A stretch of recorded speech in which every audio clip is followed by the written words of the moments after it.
ನೋಡಿ, ಮೂಡಾ ಪ್ರಕರಣದಲ್ಲಿ ಇವತ್ತು ಹೈಕೋರ್ಟ್ನಲ್ಲಿ ಆದೇಶ ಇಲ್ಲ. ಇವತ್ತು ಆರ್ಗ್ಯುಮೆಂಟ್ ಕಂಟಿನ್ಯೂ ಇದೆ. ಆಮೇಲೆ ಆದೇಶ ಯಾವ ಮಾಡ್ತಾರೋ, ಇವತ್ತು ಮಾಡ್ತಾರೋ, ಮತ್ತೊಂದು ದಿವಸ ಮಾಡ್ತಾರೋ, it is left to the honourable high court ಇದೆ. ಮತ್ತು ಒಂದು ನಾನು ಹೇಳ್ತೀನಿ, ಈ ಮೂಡಾ ಹಗರಣದಲ್ಲಿ ನಾನು ಅಡ್ವೊಕೇಟ್ ಆಗಿ ಹೇಳುವಂಥದ್ದು, ಪ್ರೈಮಾ ಫೇಶಿಯಾ ಇಲ್ಲಿ ಸಿದ್ದರಾಮಯ್ಯನವರು ತಪ್ಪು ಮಾಡಿದ್ದಾರೆ ಅಂತ ನಾನು ಸ್ಪಷ್ಟವಾಗಿ ಹೇಳ್ತಿದ್ದೀನಿ. ಏನಂದರೆ, ಯಾವ ಲೇಔಟನ್ನು ಕೂಡ ಇವ್ರು ಮೂಡಾದವ್ರು ಮಾಡಿದರು, ಅದು ಮಾಡಿದ ಮೇಲೆ ಇವರು ಅಗ್ರಿಕಲ್ಚರ್ ಲ್ಯಾಂಡ್ ಅಂತ ಹೇಳಿ ಮೊದಲು ಪರ್ಚೇಸ್ ಮಾಡ್ತಾರೆ. ಆಮೇಲೆ ಅವ್ರ ಧರ್ಮಪತ್ನಿ ಹೆಸರಲ್ಲೇ ಅದು ಗಿಫ್ಟ್ ಕೊಡ್ತಾರೆ. ಆ ಸಂದರ್ಭದಲ್ಲಿ ಎಲ್ಲನೂ ಅದು ಲೇಔಟ್ ಮಾಡಿಬಿಟ್ಟಿದ್ರು. ಆಗಲೇ ಒಂದು ಸಲ ನೋಟಿಫಿಕೇಶನ್ ಆಗ್ತದೆ, ಆಮೇಲೆ ಡಿನೋಟಿಫಿಕೇಶನ್ ಆಗ್ತದೆ. ಇಷ್ಟೆಲ್ಲ ಆದಮೇಲೆ ಅಗ್ರಿಕಲ್ಚರ್ ಅಂತ ಹೇಳಿ ತೋರಿಸ್ತಾರೆ. ಮತ್ತು ಇನ್ನೊಂದು ಏನದ, 2009ರಲ್ಲಿ, ಯಾಕಂದರೆ ಡೆವಲಪ್ಮೆಂಟ್ ಅಥಾರಿಟಿ ಇವರು ಯಾವುದೇ ಒಂದು ಲೇಔಟ್ ಮಾಡಿ ಜನರಿಗೆ ಸೈಟ್ ಕೊಡಬೇಕನ್ನುವಂಥದ್ದನ್ನು ನಿರ್ಧಾರ ಮಾಡಿದಾಗ ಎಷ್ಟೋ ಜನ ರೈತರು ಆ ಒಂದು ಲ್ಯಾಂಡ್ ಕೊಡಲಿಕ್ಕೆ ಮುಂದೆ ಬರಲಿಲ್ಲ. ಆ ಸಂದರ್ಭದಲ್ಲಿ 2009ರಲ್ಲಿ ನಂಗೆ ನೆನಪಿದೆ, 2009ರಲ್ಲಿ ಒಂದು ಸ್ಪೆಷಲ್ ಪ್ಯಾಕೇಜ್ ಅಂತ ಮಾಡಿದರು. ಯಾವುದೇ ರೈತರು ಮುಂದೆ ಬಂದು ಆ ಲ್ಯಾಂಡನ್ನು ಕೊಟ್ಟರೆ ಅದರಲ್ಲಿ 50% ಅದನ್ನು ಡೆವಲಪ್ ಮಾಡಿ, on their own cost develop ಮಾಡಿ, ಅವ್ರಿಗೆ ವಿದೌಟ್ ಕಾಂಪೆನ್ಸೇಷನ್ 50% ಸೈಟ್ಗಳನ್ನು ಅವ್ರು ಮಾರ್ಕೋಬೇಕು, 50% ಸೈಟ್ಗಳನ್ನು ಮಾಲಕರಿಗೆ ಕೊಟ್ಟು ಅವ್ರಿಗೆ ಯಾರಿಗೆ ಬೇಕೋ ಅವ್ರು ಮಾರ್ಕೊಳ್ಬೋದು, ಇಟ್ಕೋಬೋದು. ಇದು ರೂಲ್ಸ್.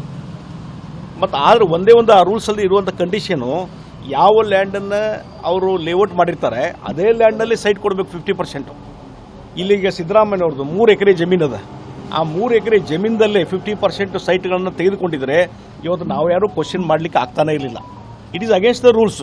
ಅವ್ರು ಬಿಟ್ಟಿದ್ದು 10 ವರ್ಷದ ಹಿಂದೆ ಲೇಔಟ್ ಆದಂಥದ್ದಲ್ಲಿ ವ್ಯಾಲ್ಯೂಬಲ್ ಸೈಟ್ಗಳನ್ನು ಆಲ್ಟರ್ನೇಟಿವ್ ಸೈಟ್ 50% ಸೈಟ್ ತೆಗೆದುಕೊಂಡಿದ್ದ ವೈಲೇಷನ್, ಮತ್ತು ಅಗ್ರಿಕಲ್ಚರ್ ಲ್ಯಾಂಡ್ ಅಂತ ಸಿಲ್ಡಿಡ್ ಮಾಡ್ಕೊಂಡಿದ್ದು ವೈಲೇಷನ್. ಇವೆಲ್ಲ ಒಂದಕ್ಕೊಂದು ವೈಲೇಷನ್ ಹಾಕ್ಕೊಂತ ಬಂದಿದೆ. ಆ ಹಿನ್ನೆಲೆಯಲ್ಲಿ ಮುಖ್ಯಮಂತ್ರಿಯ ಜವಾಬ್ದಾರಿ ಸ್ಥಾನದಲ್ಲಿದ್ದಂಥವರು ಇದು ಮಾಡಿದಾಗ ಆಟೋಮೆಟಿಕ್ ಇದು ಇನ್ವೆಸ್ಟಿಗೇಷನ್. ಈಗ ನೋಡಿ, ಇವತ್ತು ಯಾರೋ ಒಬ್ಬರು ಹೋಗಿ ಗವರ್ನರ್ಗೆ ಅಪ್ರೋಚ್ ಆಗಿದ್ದಾರೆ. ಅಪ್ರೋಚ್ ಆಗಿ ಅವರನ್ನು ಅರೆಸ್ಟ್ ಮಾಡಿ ಅಂತ ಕೇಳಿಲ್ಲ. ಅವ್ರು ಕೇಳಿದ್ದು ಒಂದೇ ಒಂದು, ಈಗ ಆರ್ಡಿನರಿ ಪರ್ಸನ್ ಇದ್ದರೆ, ಯಾವುದೇ ಒಂದು ಹುದ್ದೆ ಇಲ್ಲದಿದ್ದರೆ ನೇರವಾಗಿ FIR ಫೈಲ್ ಮಾಡ್ಬೋದು, ಕಂಪ್ಲೇಂಟ್ ಫೈಲ್ ಮಾಡಿ FIR ಫೈಲ್ ಮಾಡ್ಬೋದು.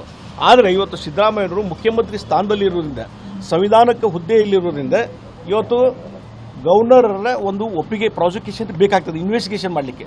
This is only investigation start ಮಾಡಬೇಕಷ್ಟೇ. ಯಾಕೆ ಹೆದರ್ತಾರೆ ನಂಗೆ ಗೊತ್ತಿಲ್ಲ. ನೋಡಿ, ಎಲ್ಲಿವರೆಗೆ ಹೆದರಿಕೆ ಅಂದರೆ ಇವರಿಗೆ, ಸಿದ್ದರಾಮಯ್ಯವ್ರಿಗೆ ಅಸೆಂಬ್ಲಿಯಲ್ಲಿ ಈಗೆಲ್ಲ ಹೇಳ್ತಾರೆ, ಇವತ್ತು BJP ಇನ್ಸ್ಟೇಬಲ್ ಮಾಡ್ತಾ ಇದ್ದಾರೆ, ಸರ್ಕಾರನ ಆಪರೇಷನ್ ಕಮಲ ಮಾಡ್ತಾಯಿದ್ರೆ. ನಾವು ನಿಮ್ಮದು ಏನು ಫಾಲ್ಟ್ ಇದೆ ಅದಕ್ಕೆ ಉತ್ತರ ಕೊಡ್ರಿ. ಅಸೆಂಬ್ಲಿಯಲ್ಲಿ ಅಡ್ಜರ್ಮೆಂಟ್ ಮೋಷನ್, BJP JDS ಅವರು ಅಡ್ಜರ್ಮೆಂಟ್ ಮೋಷನ್ ಮಾಡಿದರು, ಮೂಡಾ ಹಗರಣ ಬಗ್ಗೆ ಚರ್ಚೆ ಮಾಡ್ಬೇಕಂತೇಳಿ. ಅದಕ್ಕೆ ನಿಜವಾಗಿ ಅವ್ರಿಗೆ ಏನೂ ಯಾವುದೇ ಸಮಸ್ಯೆ ಇರಲಿಲ್ಲ ಅಂದರೆ, ಫಾಲ್ಟ್ ಇಲ್ಲ ಅಂದರೆ ಅವರು ಅವಕಾಶ ಕೊಡಬೇಕಾಗಿತ್ತು.